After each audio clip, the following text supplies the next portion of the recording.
Welcome back to the channel, everybody. I am Mick Alphanim. We're back. We made it to another Friday. It's an honor to be here with you today. Okay, the glory, I give all the glory to you, as I always say. I give the glory to you.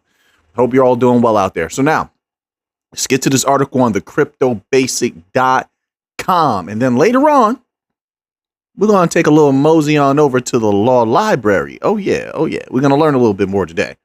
This article is from the cryptobasic.com, and it is titled, Japan SBI VC Trade Launches Coin Lending Recruitment Program for XRP. It says, in a recent tweet, SBI VC Trade announced a coin lending recruitment program featuring XRP and 4 other prominent cryptocurrencies. I wonder if there's going to be a little surprise cameo in this. A little surprise addition there. I don't know. Let's scroll down. Let's find out. It says here, notably, the coin recruitment program implies the exchange is recruiting crypto investors to lend their cryptocurrencies for profits. In this case, according to the firm, investors are offering their coins to SBI VC Trade itself. Okay. Additionally, the firm noted that the service is tailored for long-term crypto holders. SBI VC Trade seeks to offer long-term crypto holders usage or rental fees based on the token given out and its duration. While the Japanese trading platform opens lending services for over 18 cryptocurrencies, the current lending recruitment targets 5 assets. I wonder which ones they are. These are XRP, Bitcoin, Doge, all right. Oh, this one I really like. XLM. Every time I say that, I just want to say it's in the game. I don't know. I like to say that for impact, like the XLM. But then, I'm sorry, I'm old school. Anytime I hear somebody speak like that, they have to say in the game afterwards. Remember EA Sports? It's in the game. Remember that? Do they still do that? I don't know. Anyway, let's get back to the article. It says, per the announcement, the application window opens today at 8 p.m. Japan time. We know SBI is super bullish on XRP, just like I'm super bullish on XRP. I'm super bullish on XRP. Future looks bright. We're going to crush the SEC in every possible way every time they try. Like I said, in later chapters, we're going to go to the law library. All right? Don't worry. And let's jump to this article here. This is on news.bitcoin.com. Give me that news. Give me that news. It says here, judge grants SEC's request to seek interlocutory appeal. Not it granted their interlocutory appeal. I think a lot of people are misreading that. Just they have the ability now to request it, to seek interlocutory appeal in Ripple case.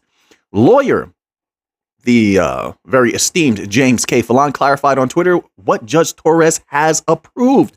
Quote, the court has set a briefing schedule for the SEC's request to file a motion for leave to file an interlocutory appeal. This does not mean an interlocutory appeal has been authorized. No.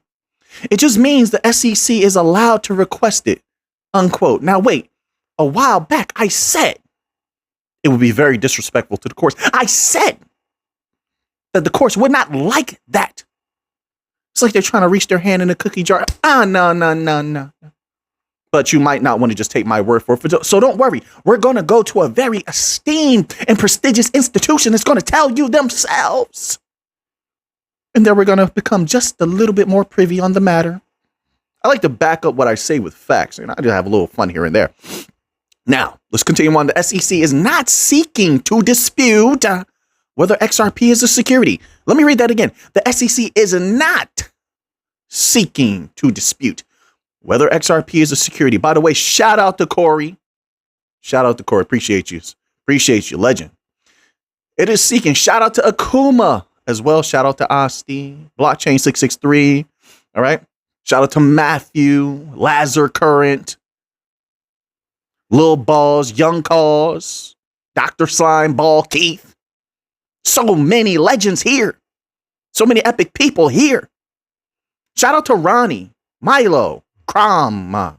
Appreciate every single one of you. Now, it just means the SEC is allowed to request it. That's it. That's all that's happening. You see how my voice is getting high? That's all. Why do people do that? You know it's true. When people, maybe it's just people from the city. I don't know. When people want to emphasize something, they get real. You see, it get real high like this. I don't know. And I'm gonna tell you something else. Well, we'll get into something else later. Let's keep going. The SEC is not. I had a boss one time. No, we'll get into it now. Why not? Just cause we do what we want. Isn't that what we were defined by? We're kind of rebels on this channel. We're rebels. We sort of think differently, right? Anyway, so we're gonna just do what we want, right? I had a boss one time. This is when I was real young. I was just coming out of college at the time, and he would always say, "I says," before he would say anything when he's telling a story.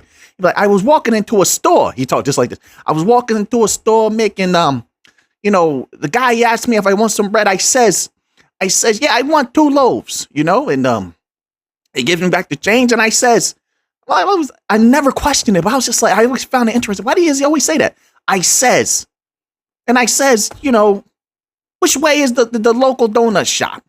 And he had that way of talking too. Every story, why does that accent make everything seem epic? I'm kid you not.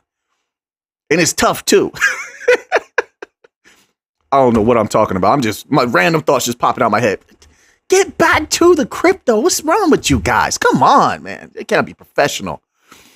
Anyway, it says, quote, reminder, the request for appeal, even if granted, doesn't change the fact XRP is not a security. That's not up for debate or trial. Let's go here. Wait a minute. Let's go here. So we get to this article here on thecryptobasic.com. It's titled, Ripple Tackles Terra Judge Ruling, Opposes SEC Appeal on 3 grounds. They're getting fiery. Oh yeah. They're about to handle some business. It says the defendants oppose the appeal on 3 grounds. Firstly, Ripple argued that the summary judgment decision laid down by Judge Torres on July 13th does not involve a controlling question of law. Man, haven't heard me do that in a long time, have you? I read that whole thing in one breath. Yeah, put some respect on my name. Yeah, it's Friday. I'm having a little bit of fun. Secondly, the leading blockchain company and its execs argued that the SEC could not show a substantial ground for a difference of opinion. Now, this is going to come in handy later. I'm not joking around a little bit, but this is going to come in handy later because we have some serious information to go over later.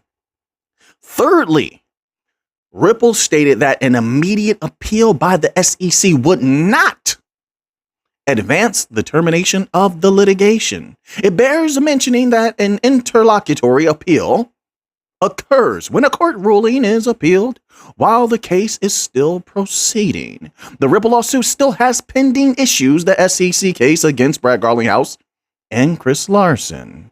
Notably, the SEC claims that Garlinghouse and Larson were reckless and blah, blah, blah, blah, blah, blah. We're not going to read that negativity. We know what they're accusing. We know what they're alleging.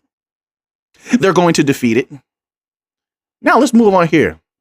So before we begin this, I got to start this special, Listen, how many of you actually listen to mixtapes like in the late 90s, early 2000s? You know what I'm talking about. Don't play like you don't know. You go to the local chicken shack, local White Castle right outside. The mixtapes are 2 for $5. You got CDs for 2 for $5. Those CDs were 2 for $5. 3 for $5 if you negotiate, right? Anyway, you get those mixtapes. You had remember Papoose put out that there was a series. Now I'm showing my age, but this is a classic. If you haven't heard this series, you can go listen to it. It's very informative. This is back when hip hop was informative. I'm telling you, it was a series called Law Library. So let's start it off with a little Law Library intro for this piece. Take these words just in case you were worried. Welcome to part 1, Law Library. Oh, when you used to hear that, it was like, when bearing witness to a classic. A lot of people don't know Papoose has that classic series, Law Library. You can still listen to some of it on Apple Music. Anyway, This chapter here, good people of the world, is from Cornell Law. Yep, we're about to fire him up. You know, last time we used Harvard Law. That's how we knew XRP was not a security. Didn't we say that? We read 2 articles. Harvard Law came through in the clutch like Michael Jordan. And now Cornell and another institution is going to help us. This article here is from law.cornell.edu. And it's titled Simply Interlocutory Appeal. I am not a lawyer. Let me just say that. This is not financial advice. This is not legal advice. We're simply reading from a very esteemed legal institution, interlocutory appeal. The term, quote, interlocutory is used to indicate a lack of finality.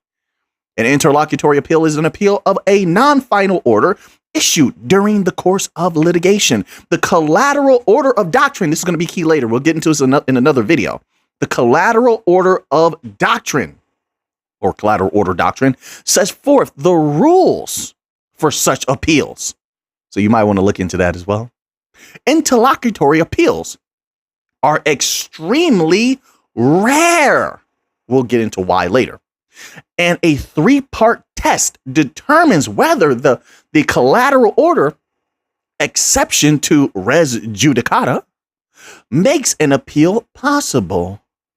Number 1, the order must have conclusively determined the disputed question.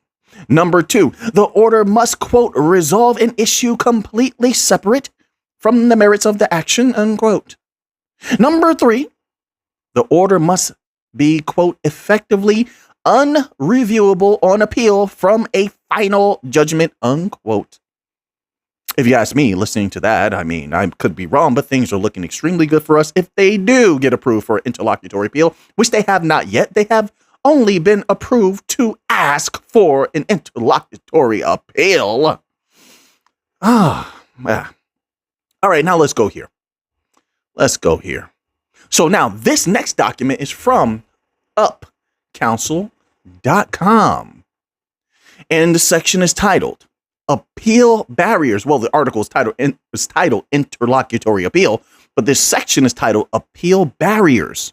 Now, this first sentence is very potent. And I was saying something similar to this. I said the courts don't like it when you go against them. That's number 1.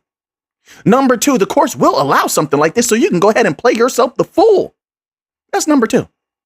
Knowing that they frowned upon it. I have posited this. Now let me allow UpCounsel to back up what I was saying before.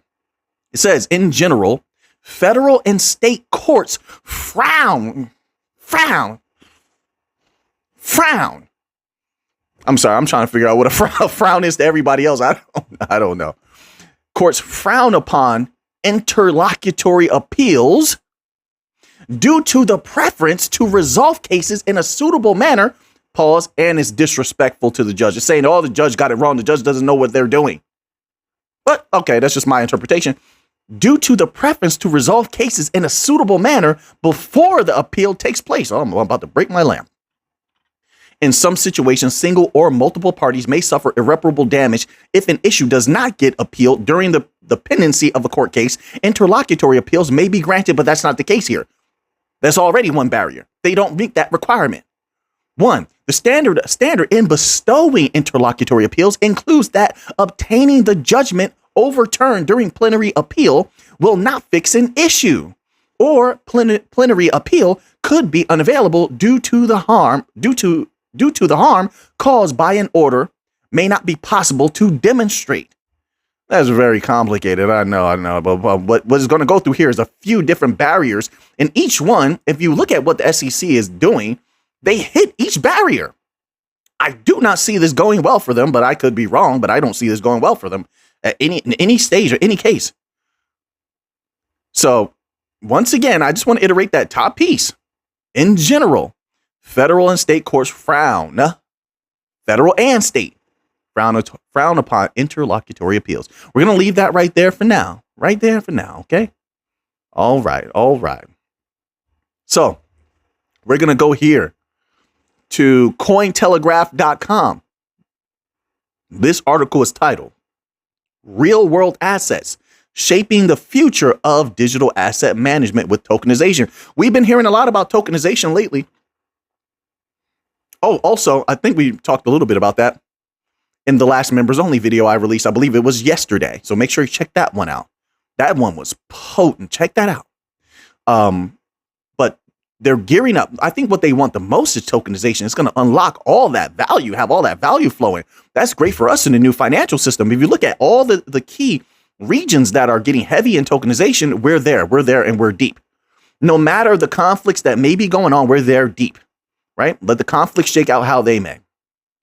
But we have already established infrastructures. And the beauty about the bank coins is that on most of them, once you deploy infrastructures, you're pretty much neutral. Everyone runs the stuff the way that they want. Let's say Stellar, Algorand, you run those infrastructures the way that you want. Hedera, they deploy it for you, or ones building on chain deploy those infrastructures for you. They're highly customizable, give you all of this control and power.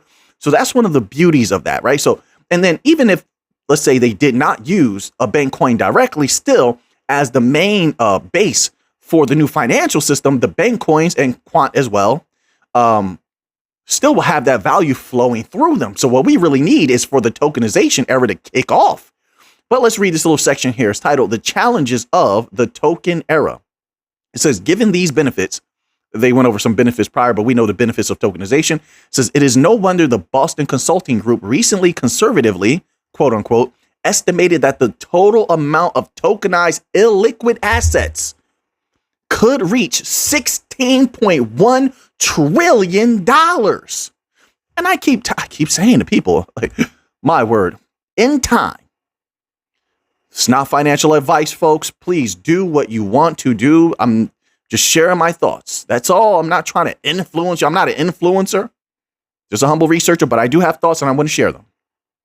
But I keep telling people this, that given time, if everything goes according to plan, with all of these trillions coming from everywhere, you have trillions in tokenization, you have trillions from interbank payments. Let's just take those two. If we take a piece of that, just a piece, then these prices of some of these things could explode. And that's what I'm looking for in the future, not now, in the future.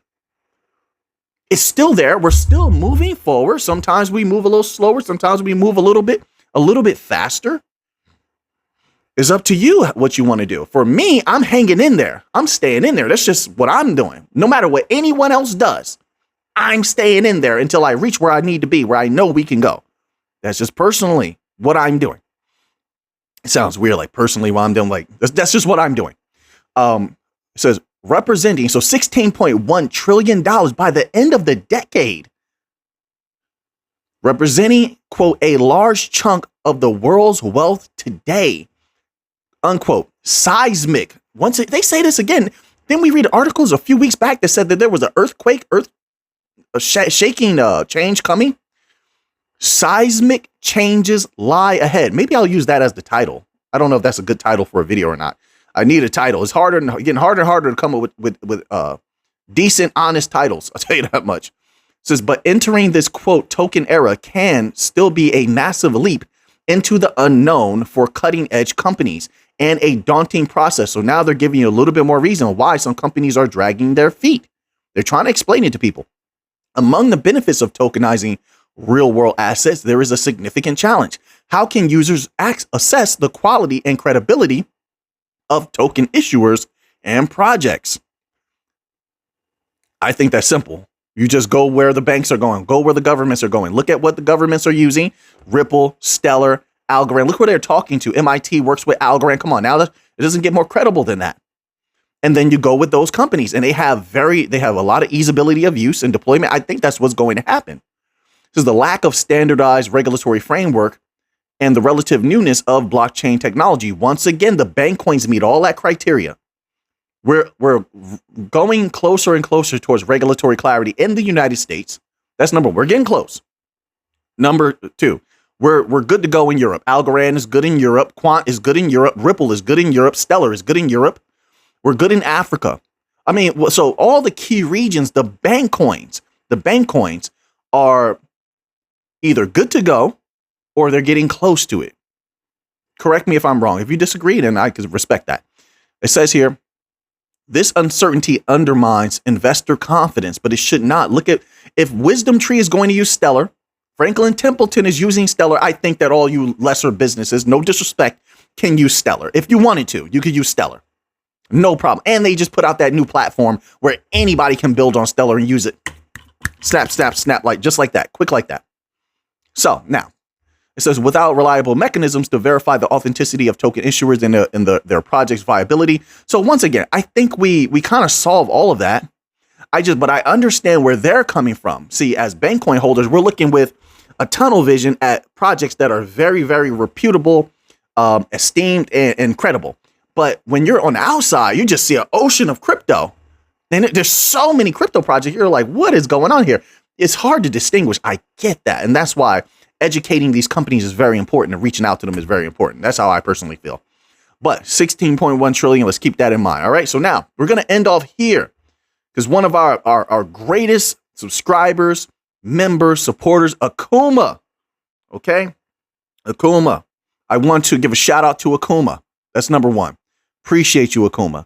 Now, I don't know any movies that encompass the life of Miyamoto Musashi. I've only read books and different documents.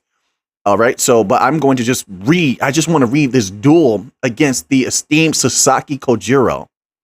This is one of the greatest moments, I think, in combat history between two of the absolute best of their time, where they were putting their lives on the line at the time. Just a big difference. And I mean, very rarely do you have the two absolute best in an area or in the world or, you know, in a region, a country, come together where they've been tested, where their lives are on the line. So when you really get to know yourself, it changes something about you. And then they fight each other willingly. And it's less about the weaponry. It's less about the flesh and blood. And you get to see it's more about the mind. But let me read this little tidbit here. It says the duel against Sasaki Kojiro. And Sasaki Kojiro was, how we used to say when I was younger, that was a bad man. That's a tough person right there. It says, this is the most relevant and important duel fought by Musashi Sensei, which took place on 1612 when he defeated Sasaki Kojiro, the Ganryo school founder and a famous skilled samurai. Kojiro's skills remark him as one of the most respected samurai of all time. Afar from Musashi Sensei, who developed his own school based on his particular duel experiences, Kojiro was the follower of a long and extremely respected lineage and tradition. He studied swordsmanship with the eminent master Toda Seigen from the Chujo Ryu school and the Kinamaki Jisei, his disciple. Jisei was the master of the well-known and respected sword master Ito Itosai, the founder of the famous Ito Ryu, one of the most important swordsmanship styles of all times. During the duel, Kojiro was the Hosokawa Tadoki. My apologies if I mispronounce some words. Instructor, a very important daimyo, a feudal lord, Musashi Sensei, obtained permission to duel against Kojiro throughout Nagaoka Sado, an old friend of his family who was a longtime advisor to Lord Hosokawa. The duel took place at the Funajima Island. Musashi Sensei's strategy for this duel was to deliberately delay the fight at the maximum point possible. Mental games right off the bat. He knew how important the mind was. Let's stall him out. Stall him. Frustrate him. Make him angry. Strategy. And keep the challenger in a long wait. 2 hours after the appointed time, he appeared on the shore, and struck directly his opponent in one single movement. No hesitation. So after all that waiting, maybe the sun is in your eyes, you're baking in the sun, who knows? You're in the elements, you're frustrated, you're not used to being in elements for that long all the time. Your adrenaline went up, now it went down. We all know that. Anybody who stepped in a boxing ring, stepped on a wrestling mat, jiu-jitsu, MMA, octagon, doesn't matter. You felt that rush where that adrenaline goes up and then it comes down a little bit. It's just a very unique experience. It could throw you off a little bit. So he made him wait. All that might be going on. And then he just attacks in a single movement. No hesitation. Musashi sensei also knew that Kojiro used an extra long sword and used to take advantage of the long distance while using his weapon. So he already studied his opponents, just like how we watch, all of us have done it. We watch tape of whoever we're going against, study what they do, and expected them to do the same because that's their training. We watch 1, 2, 3 of their matches or fights, and we can get an idea of what they're comfortable with.